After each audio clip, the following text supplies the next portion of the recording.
Chris, how you doing? It's so good to have you back. Oh, fantastic, David. It has been a very odd journey as Jerry Garcia. What a long, strange trip it's been. It's been one of those events in one's life that, to begin with, you stop and ponder what life is all about.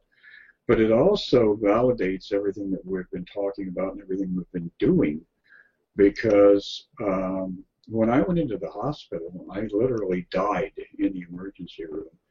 And they put me on sedation, kept a ventilator in me, and I spent about a week where there was no consciousness at all. And on a couple of occasions, they brought me back up to consciousness, tried to remove the ventilator. My body wouldn't respond. There was no EKG.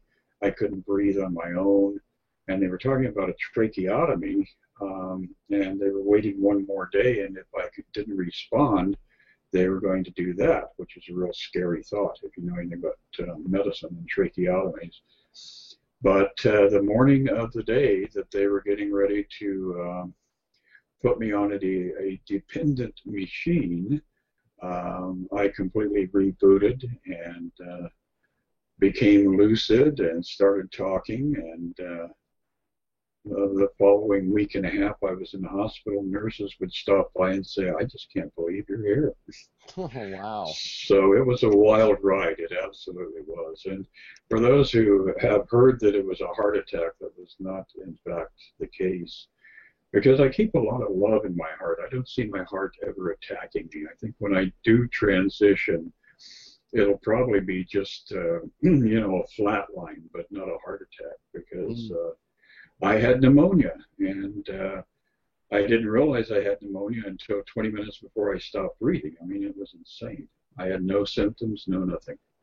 And then all of a sudden, it was just like, it happened so rapidly that to me it was very obvious that this was a planned event, and that if I decided to move on, it was a fast escape. So I would have just left the body would have been gone, and that would have been, the end of one incarnation.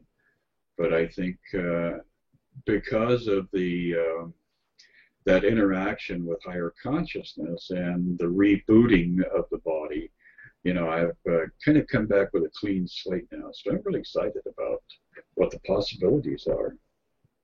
Well, there are so many possibilities. We all here, I know the whole audience, we sent out a lot of love, a lot of light to you.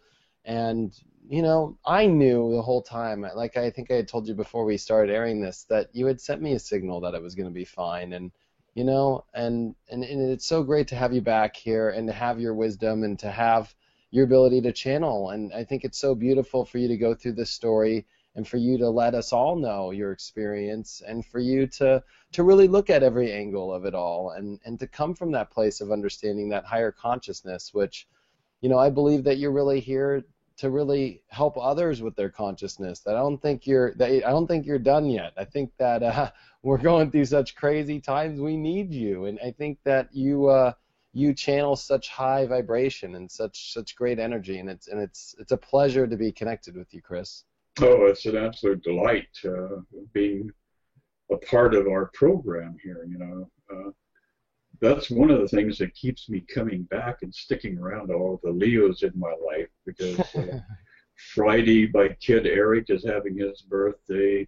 Tuesday the 6th, the grandson is having his birthday. You just had your birthday, and so for me, Leo time is like this ongoing birthday party for 30 days. It's just awesome.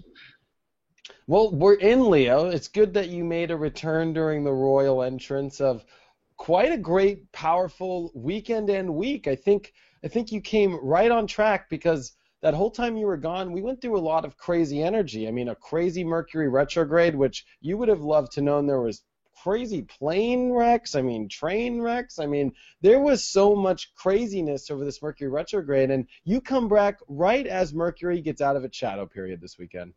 Yes, and that whole process of watching this dance in the heavens, pardon me, it really validates astrology as a science as well as a metaphysical or spiritual tool, because you can really watch the degrees as they count off and as these planets interact with each other, and watch a build up to a crescendo, and then the bigger picture emerges.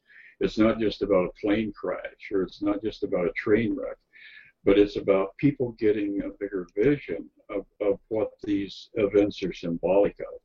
So, our craft that we are working with here, both astrology as well as tarot, and all of the different ways of looking more deeply into the meaning of life, are going to have more and more practical application, and I think more understanding as we're moving forward now. So there's a lot of aha moments and a lot of awakening that's been going on over the last few weeks and the last couple of months. Yeah, and if we go back to when you and I started, by the way, this is our 6-month anniversary. We are in Aquarius and we are in Leo now. This last dance that you describe, with all this energy in Cancer, Jupiter coming in, the Mercury retrograde, this has been a very unique feeling and a new chapter starting that is really